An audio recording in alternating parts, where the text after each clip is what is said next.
Shiva dubbing విషయం, Machiraju dubbing విషయం ఏదో చెప్తా అన్నారు, చెప్పండి. అయితే ఏంటంటే సినిమా ఇండస్ట్రీలో జనరల్గా ప్రక్రియ ఏంటంటే డైరెక్టర్కి బాగా సీనియర్ మోస్ట్ డైరెక్టర్ అయి ఉంటాడు. దాని తర్వాత పనిచేసే కో డైరెక్టర్కి దాదాపు ఎక్కువ బాధ్యతలు అప్పచెప్పబడి ఉంటాయి. అంటే ఈ డబ్బింగ్ చేయడం, తర్వాత సౌండ్ ఎఫెక్ట్స్, ఇవన్నీ కో డైరెక్టర్, అసోసియేట్ డైరెక్టర్ అనే వాళ్ళు చూసుకుంటారు. అలా నేను క్రాంతి గారి దగ్గర పనిచేసినప్పుడు మొత్తం సినిమాకి సంబంధించిన డైలాగ్ మొత్తం, ఈవెన్ జగయ్య గారితో కూడా నేనే డబ్బింగ్ చెప్పించాను. ఆయన వచ్చేవారు కాదు. అంతా అయిపోయిన తర్వాత డబ్ సౌండ్ మొత్తం ప్యారల్ చేసి సింక్ చేశాక ఆయన చూసుకునేవారు. ఏదైనా కరెక్షన్లు ఉంటే 1, 2 మా అయితే అలా చెప్పించేవాడు. ఇక్కడ రాము ఫస్ట్ టైం డైరెక్షన్ కాబట్టి కొంచెం తెలియని ఇది ఉంటుంది, ప్యాషను.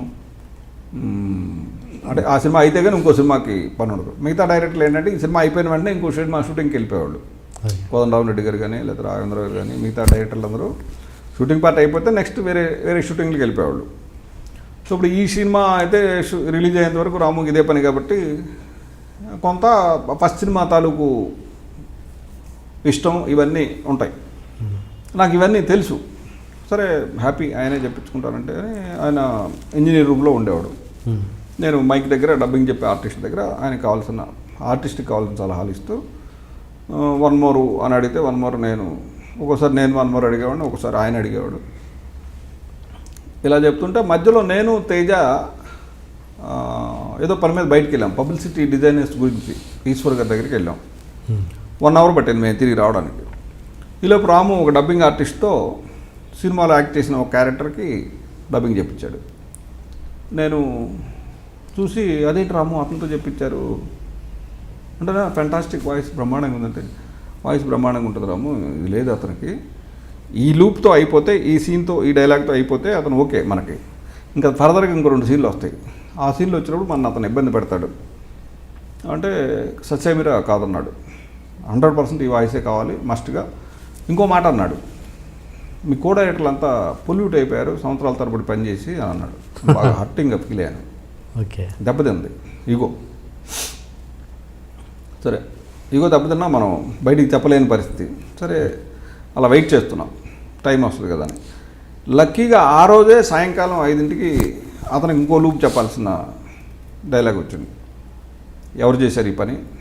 మాచిరాజు గోవిందరావు అని చెప్పాలి అతను. అతను మాచిరాజు గోవిందరావు అన్నాడు. బాబా దొరికాడు, భలే దొరికాడని ఈగో సాటిస్ఫై అవుతున్న ఈగో మీద మంచి గోడకి కాలు అక్కడ పెట్టి నుంచున్న మైక్ దగ్గర.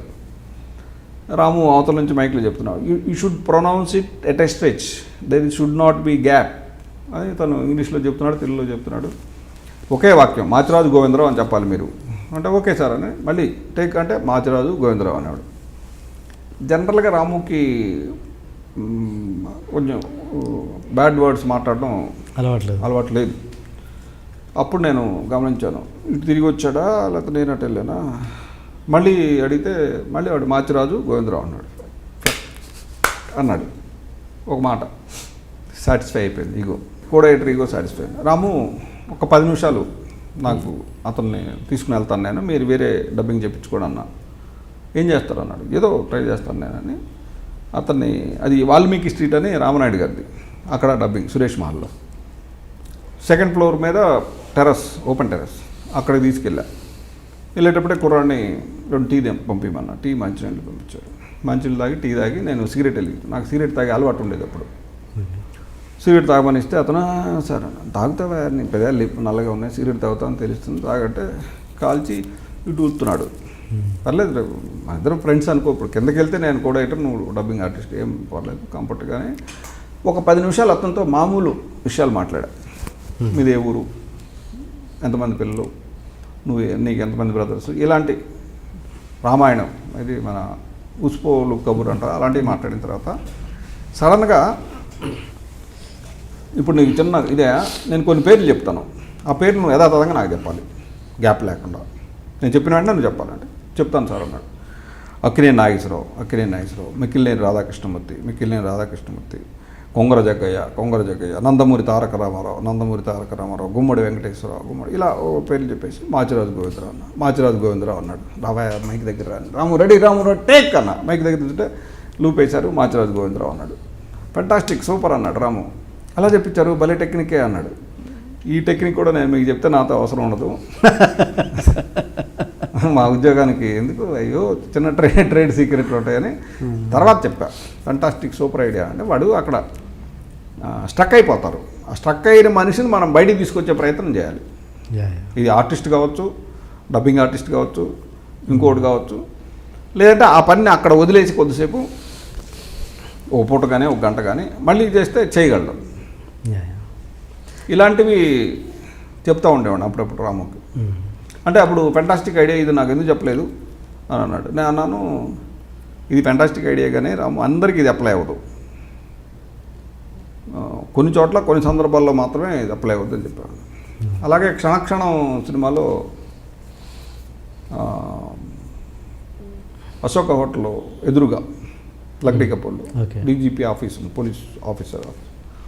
అది ఒరిజినల్ లొకేషన్లో షూట్ చేద్దాం రాము అంటే కేఎల్ నారాయణ గారు వాళ్ళు ప్రయత్నం చేసి మొత్తం మీద ప్రొడక్షన్ ఈ మధ్యాహ్నం నుంచి ఇచ్చారు పర్మిషన్. 3:30కి మేము లోపలికి వెళ్ళాము, లైటింగ్ చేసాం, ఒకటే షాట్లో తీద్దాం అన్నాడు మొత్తం రాము. స్టడీ కామ్ షాటు అంటే రామిరెడ్డి ఇన్స్పెక్టర్ వేషం. ఫస్ట్ డీజీపీ దగ్గర మాట్లాడాలి. ఆ డీజీపీ తనకి ఏదో కమాండ్స్ పాస్ చేశాడు, పలానా మంజీరా హోటల్లో కాల్స్ అన్నీ ట్రాక్ చేయండి, ఎలాగైనా సరే ఈ కేసును మన 48 అవర్స్లో ఇన్వెస్టిగేట్ చేయాలని చెప్తే ఓకే సార్ అన్నాడు. నెక్స్ట్ టేబుల్ దగ్గరికి వచ్చి ఇతనికంటే సబార్డినేట్ వాడికి కొన్ని ఇన్స్ట్రక్షన్స్ ఈయన రామిరెడ్డి క్యారెక్టర్ చెప్పి, దాని తర్వాత టేబుల్ దగ్గరికి వచ్చేసి ఆర్ఐ మన ఇంకో క్యారెక్టర్ అతను ఏమంటారు ఇంకొక పోలీస్ ఆఫీసర్ అతనికి కొన్ని ఇన్స్ట్రక్షన్స్ ఇచ్చి బయటకు వస్తే బయటకు వచ్చిన వాడు ఇలా శాల్యూట్ కొడితే ఆడికి శాల్యూట్ కొట్టి జీప్ ఉంటే జీప్లో ఎక్కి కూర్చొని వెళ్తూ ఉంటే ఇదంతా స్టడీ క్యాంప్ ఫాలో అయ్యి ఫైనల్గా అతను జీప్లో కూర్చున్నప్పుడు ఈ స్టడీ క్యాంప్ క్రేన్ మీద ఎక్కుద్ది. ఆ జీప్ వెళ్తుంటే క్రేన్ ఇలా పైకి వెళ్తే అది ట్రాఫిక్లో కలిసిపోయింది, ఒక సముద్రం లాంటి ట్రాఫిక్లో కలిసిపోయింది. ఇది షాటు, ఒకటే షాటు. అంటే నేను చెప్పాను హైలీ ఇంపాసిబుల్ రాము, ఒకటే షాట్ అంటే జరిగే పని కాదు, అవతల ఆర్టిస్ట్ని బట్టి కూడా మనం ప్లాన్ చేయాలి. అంటే ఇది చేయాలంటే మనం మార్నింగ్ 7కి వస్తే ఓ 10 రిహార్సల్స్ చేసి కెమెరా అది ఇది అన్నీ కలిపి అప్పుడు టేక్ చేయొచ్చు, లేదు ఇప్పుడైతే సాధ్యం కదా. పానిక్ అయిపోయాడు. ఎలా ఇప్పుడు ఎలా ఎలా ఎలా అన్నాడు. ఓ పని చేద్దాం రాము, ఒక చిన్న ట్రయల్ వేద్దాం, టేక్ అని చెప్పొద్దు మనం ఆర్టిస్ట్కి, మిగతా వాళ్ళందరినీ అలర్ట్ చేద్దాం, ఈవెన్ కెమెరామెన్ని అసిస్టెంట్ డైరెక్టర్లు మిగతా ఆర్టిస్టులు అందరినీ అలర్ట్ చేద్దాం, ఆ ఒక్క పర్టికులర్ ఆర్టిస్ట్కి మాత్రం టేక్ అని చెప్పొద్దు, మీరు కంటెంట్ చెప్పండి. డీజీపీ ఏం మాట్లాడాడు, అతనికి ఏం కౌంటరు ఇతను చెప్పాడు అంటే అతని లాంగ్వేజ్లో, మనం రాసుకున్న డైలాగ్ యథాతథంగా చెప్పాలంటే సాధ్యం కాదు. అక్కడి నుంచి ఇక్కడికి వచ్చి ఇక్కడ అతను పాస్ చేశాడు కొన్ని ఆ ఇన్స్పెక్టర్కి. తర్వాత వాడికి ఏం చెప్పాడు, మీరు మంజీరా హోటల్ నుంచి వచ్చే ఫోన్ కాల్స్ అన్నీ ట్రేస్ చేయండి అనేది కంటెంట్. భాష అతని ఇష్టం. అతను చెప్పిన తర్వాత మళ్ళీ బయటకు వచ్చిన తర్వాత సాల్యూట్ కొడతాడు, జీప్ ఎక్కుతాడు, వెళ్ళిపోతాడు. ఇది టేక్ అని తెలియకుండా ప్లాన్ చేస్తే రామిరెడ్డికి చెప్పాము, ఆయన అక్కడ చెప్పాడు ఇక్కడ చెప్పాడు, ఇక్కడ కెమెరా రన్ అవుతూనే ఉంది. బయటకు వచ్చాడు, ఇది అయిపోయింది, ఎక్కేశాడు, క్రేన్ ఎక్కింది, ట్రాఫిక్లోకి వెళ్ళిపోయింది. లక్డీకాపూర్లోంచి అలా తిరిగి మళ్ళీ ఇటు తిరిగి రవీంద్ర భారతం నుంచి రావాలి, వచ్చేదానికి 40 నిమిషాలు పట్టింది, అయిపోయింది టైం. ఓకే సార్ టేక్ చేద్దామా అన్నాడు, టేక్ అయిపోయింది అన్న. రామిరెడ్డి తెలియదు టేక్ అయిపోయినట్టు. అప్పుడు ఫెంటాస్టిక్ ఐడియా ఇది, ఇది మీరు ఎందుకు చెప్పలేదు నాకు ఇంతకుముందు అన్నాడు. ఇప్పుడు అవసరమైంది కాబట్టి చెప్పాను. ఇంకోటి ఏంటంటే ఆర్టిస్ట్ని బట్టి మనం ప్లాన్ చేసుకోవాలి. ఇప్పుడు ఇదే డైలాగ్ శ్రీదేవి కానీ జయసుధ కానీ మిగతా ఆర్టిస్టులు అయితే మనం 3 సార్లు చెప్తే వాళ్ళు చెప్పేస్తారు, యథాతథంగా చెప్పగలరు.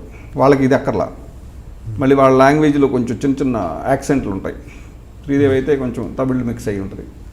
ఆర్టిస్ట్ని బట్టి అవసరాన్ని బట్టి వాడుకొని సూపర్ ఫెంటాస్టిక్ ఐడియా అన్నాడు.